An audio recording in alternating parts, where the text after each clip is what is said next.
पुष्पा दीदी, हमने 4 महीनों से घर का किराया नहीं भरा है। कल सरपंच जी हमें घर से निकालने की धमकी दे रहे थे। मैं पैसों के जुगाड़ में लगी हुई हूँ, पर क्या करूँ, गांव में कोई हमें उधार भी देना नहीं चाहता है। बड़ी बहन पुष्पा उदास होकर छोटी बहन रूपा को अपनी हालत बताती है। इतने में दूसरी बहन कजरी कहती है, हमारी किस्मत तो देखो, जो भी काम शुरू करते हैं चलने से पहले ठप हो जाता है। मुझे तो समझ नहीं आ रहा है, अगर ऐसे ही चलता रहा तो हम इतने सारे कर्ज कहाँ से भरेंगे। तीनों बहनें घर में बैठी अपना सुख दुख बांट ही रही थी।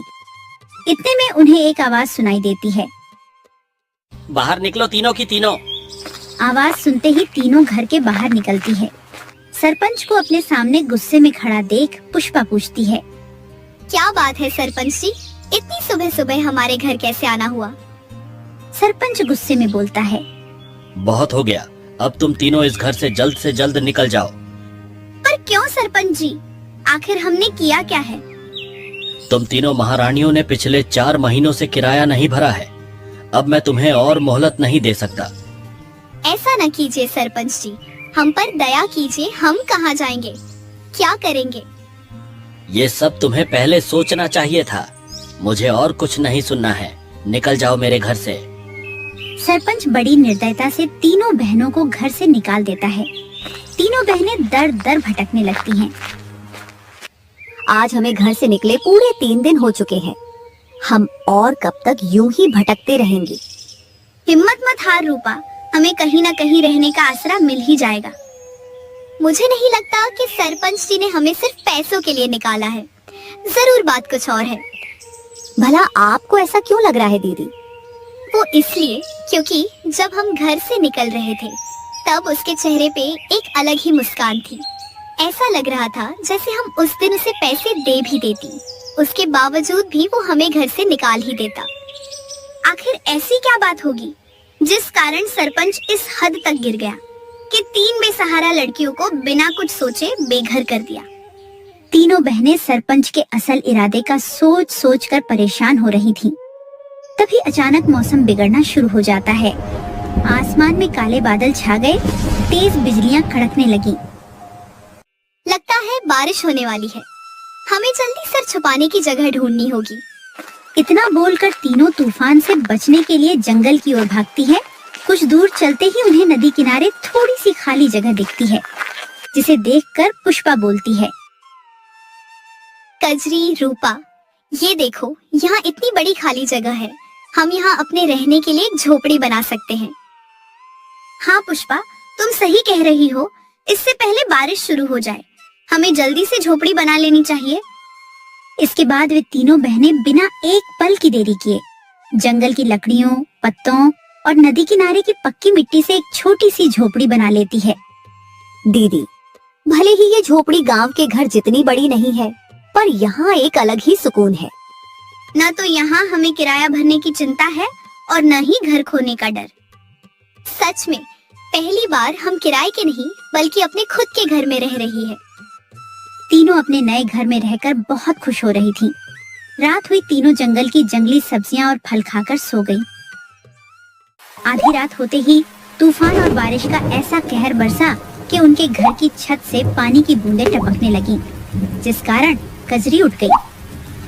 हे प्रभु, अब ये क्या नई मुसीबत है। इतना बोलते ही कजरी ने परेशान होकर पुष्पा और रूपा को जगाया। तुम दोनों जल्दी उठो, देखो छत टपक रही है, ऐसा ही रहा तो घर के अंदर पानी भर जाएगा। ये सुनते ही दोनों फौरन नींद से जगी और बारिश से बचने का उपाय सोचने लगी। दीदी, मेरे पास एक उपाय है, क्यों ना हम छत के ऊपर भी मिट्टी का काम कर दें। मिट्टी की मोटी परत होगी तो छत टपकने का कोई डर ही नहीं रहेगा।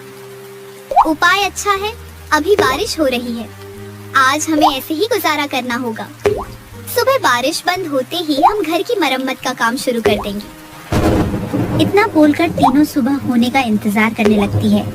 छत टपकने के कारण वे सो नहीं पाती, इसलिए कोने में बैठी बैठी पूरी रात बिना सोए गुजार देती है।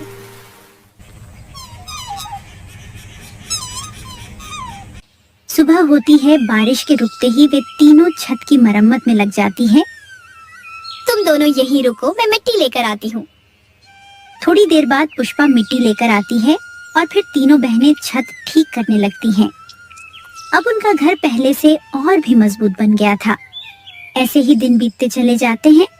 अब तो गांव में हर रोज बारिश होनी शुरू हो गई थी, लेकिन तीनों बहनों के घर पर बारिश का कोई असर नहीं पड़ता था।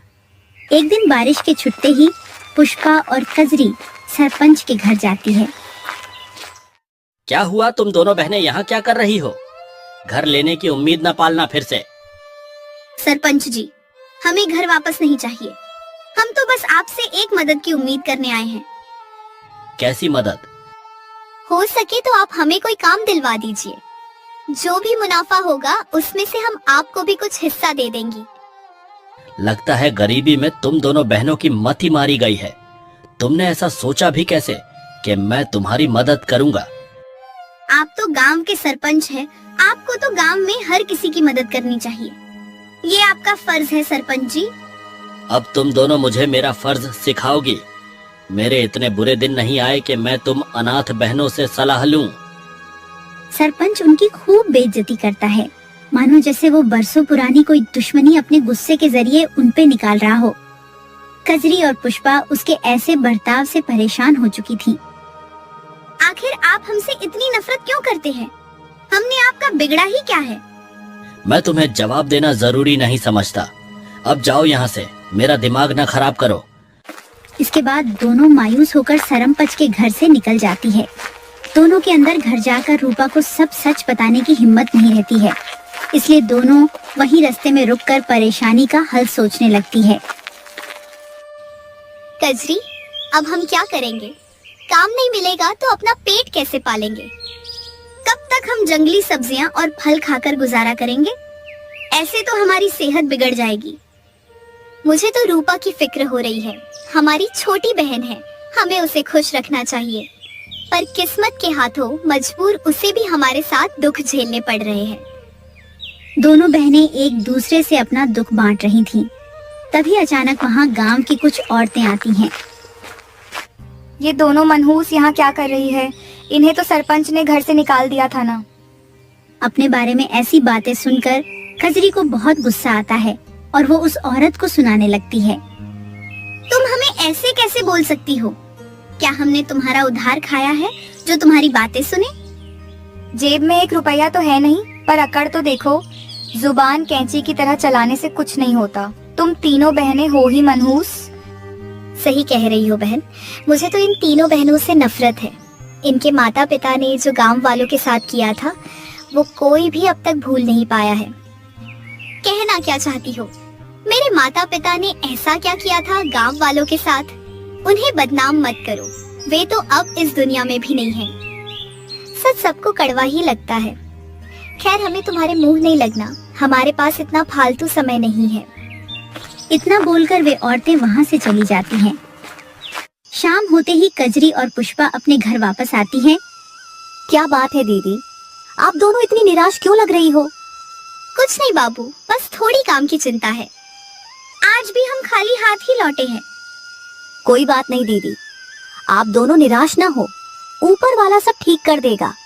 हो सकता है वो हमारी परीक्षा ले रहा हो। कहने को तो सबसे छोटी हो, पर समझदारी हमसे भी ज्यादा है।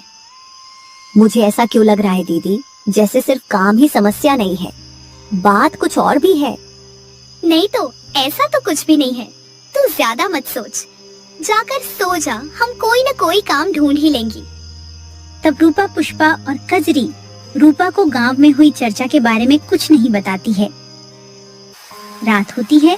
रूपा की गहरी नींद में जाते ही कजरी परेशान होकर पुष्पा से बातें करने लगती है। पुष्पा, आखिर गांव में सब हमसे इतनी नफरत क्यों करते हैं? जब देखो तब हमारे माता पिता को गलत क्यों कहते हैं? मुझे भी समझ नहीं आ रहा है। आखिर ऐसी क्या वजह है कि सब हम तीनों बहनों से इतनी घृणा करते हैं? यही सवाल उन्हें मन ही मन बेचैन किए जा रहा था। कुछ दिन बीते, अब तो उनकी हालत इतनी खराब हो गई थी कि बिना पैसों के गुजारा करना नामुमकिन सा हो रहा था।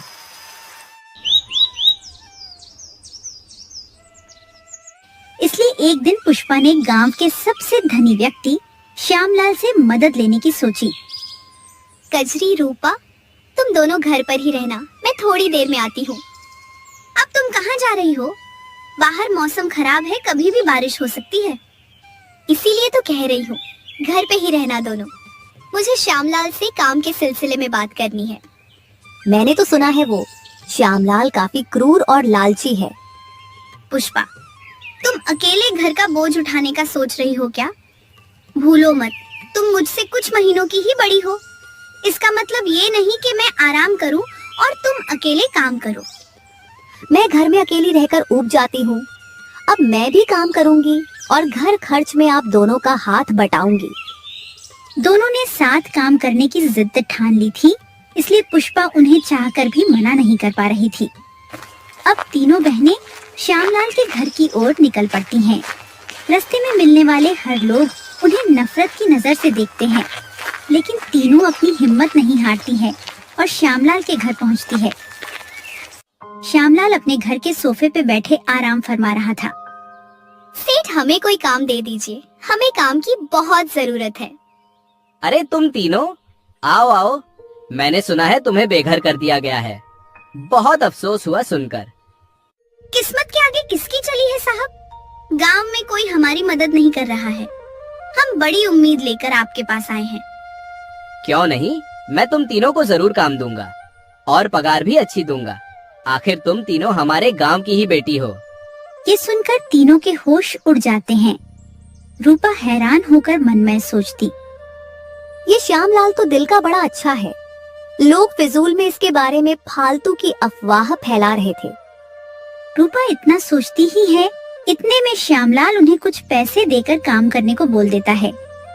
ये लो, कुछ पैसे रख लो और आज से ही काम में लग जाओ। और हाँ, आगे कभी भी पैसों की जरूरत हो या कोई भी परेशानी हो तो बेझिझक मुझसे कहना। शुक्रिया सेठ, आप सच में बहुत भले इंसान हो। भगवान आपको हमेशा तरक्की दे। इतना बोलकर तीनों मजदूरी के काम में लग जाती है। दिन बीतते हैं, अब उनकी थोड़ी आमदनी होने लगती है। अब उनके घर में न तो राशन की कमी थी और न ही पैसों की। श्यामलाल ने तो जैसे उन तीनों की किस्मत ही बदल दी थी।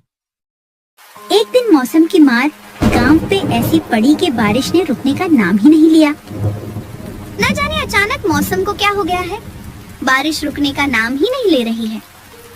आज 4 दिन हो गए हैं, हम काम करने नहीं गए। अगर सेठ श्यामलाल गुस्सा हो गए तो लेने के देने पड़ जाएंगे। इतनी बारिश में कोई पागल ही होगा जो घर से बाहर निकलेगा। आप फिक्र मत करो, सेठ श्यामलाल बहुत अच्छे हैं, हमारी परेशानी समझेंगे। हाँ, ये तो है, वो हमारी जिंदगी में एक फरिश्ता बनकर आए हैं। जहाँ सबने हमसे मुंह फेर लिया, वहाँ उन्होंने हमें सहारा दिया। वैसे मुझे आप दोनों से कुछ बात पूछनी है। क्या बात है रूपा? किसी ने कुछ कहा क्या? मैं कुछ दिन पहले घर का सामान लेने बाजार गई थी। तब वहाँ मुझे सब लोग बहुत ताने दे रहे थे, कह रहे थे अपने माता पिता की करनी का फल जरूर भुगतेगी। तू उनकी बात पे ज्यादा ध्यान मत दे, वे सब हमारी तरक्की से जल रहे हैं। और नहीं तो क्या, जब हम दर दर की ठोकरें खा रहे थी तब तो कोई मदद करने के लिए आगे नहीं बढ़ा। अब हम उनकी बात क्यों सुने भला? पुष्पा और कजरी गांव वालों के तानों को नजरअंदाज कर रही थी। उन्हें ये समझ नहीं आ रहा था कि इन तानों के पीछे क्या गहरा राज छिपा है। वे तीनों बिना किसी फिक्र के अपने मिट्टी के घर में आराम से रह रही थीं। बारिश और तूफान इतना ज्यादा बढ़ गया था कि गांव में हर तरफ पानी भर गया था। लोगों के लिए गांव में रहना मुश्किल हो रहा था। सरपंच जी, हमारी सहायता कीजिए, हमारा घर डूब रहा है, हम कहाँ जाएंगे? आप सब घबराइए मत, मैं कुछ सोचता हूँ, मुझे थोड़ा समय दीजिए। समय ही तो नहीं है सरपंच जी, बारिश ऐसे ही होती रही तो पूरा गांव डूब जाएगा, कुछ नहीं बचेगा। गांव की परिस्थिति बहुत खराब हो गई थी। पानी का बहाव इतना बढ़ गया था कि सब अपनी जान बचाने के लिए जंगल की ओर भाग रहे थे। जंगल पहाड़ की ऊंचाई पे था, इसलिए वहाँ पानी भरने की परेशानी नहीं थी। रूपा और कजरी घर के बाहर बैठी थी, तभी उनकी नजर गांव वालों पे पड़ी। कजरी दीदी, वो देखो गांव वाले जंगल में इधर उधर दौड़ रहे हैं। अरे हाँ, चलो देखते हैं क्या हुआ है। कजरी पुष्पा को आवाज देती है। पुष्पा भी घर के बाहर आ जाती है। फिर तीनों गांव वालों के पास जाते हैं। उन गांव वालों की भगदड़ में सरपंच भी था। क्या बात है सरपंच जी, आप सब इधर उधर भाग क्यों रहे हैं? हम सब अपनी जान बचा रहे हैं। हमारा घर डूब चुका है। हम बेसहारा हो गए हैं। जो जैसा करता है उसके साथ वैसा ही होता है। एक समय आपने हमें बेघर किया था, आज भगवान ने आपको कर दिया। कजरी, ये कोई समय है क्या लड़ाई करने का? ऐसे किसी के बुरे वक्त का मजाक नहीं उड़ाते हैं। आप सब हमारे घर चलिए। यहाँ बारिश के कारण बाढ़ आने की संभावना नहीं है। इतना बोलकर तीनों बहनें सभी गांव वाले को अपने घर लेकर चली जाती हैं।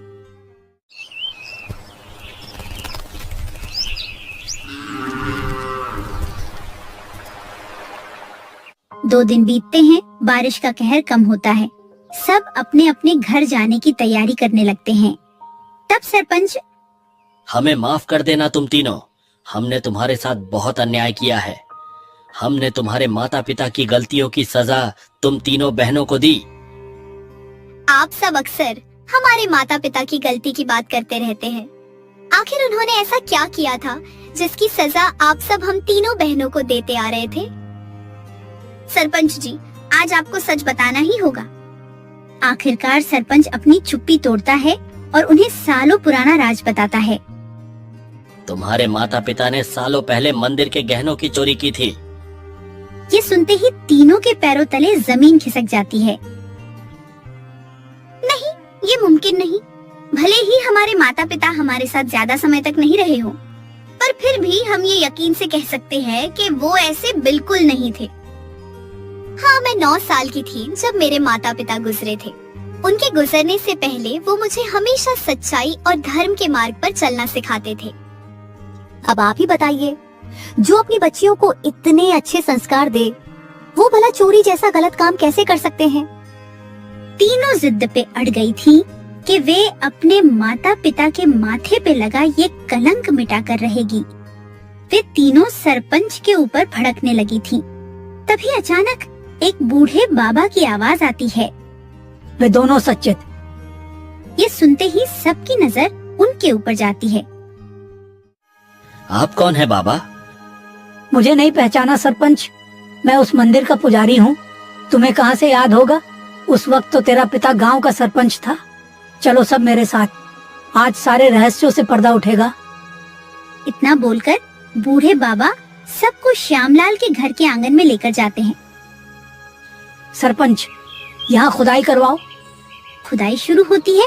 मिट्टी के अंदर से मंदिर का खजाना निकलता है। ये खजाना यहाँ कैसे? क्योंकि श्यामलाल ही असली चोर है। वो तेरे पिता का खास मित्र था। उनसे चोरी करके तेरे माता पिता को फंसा दिया। अगर आपको सच पता था तो आपने अब तक किसी को कुछ बताया क्यों नहीं था? मैंने श्यामलाल को चोरी करते देख लिया था, इसलिए वो मेरी जान का दुश्मन बन गया था।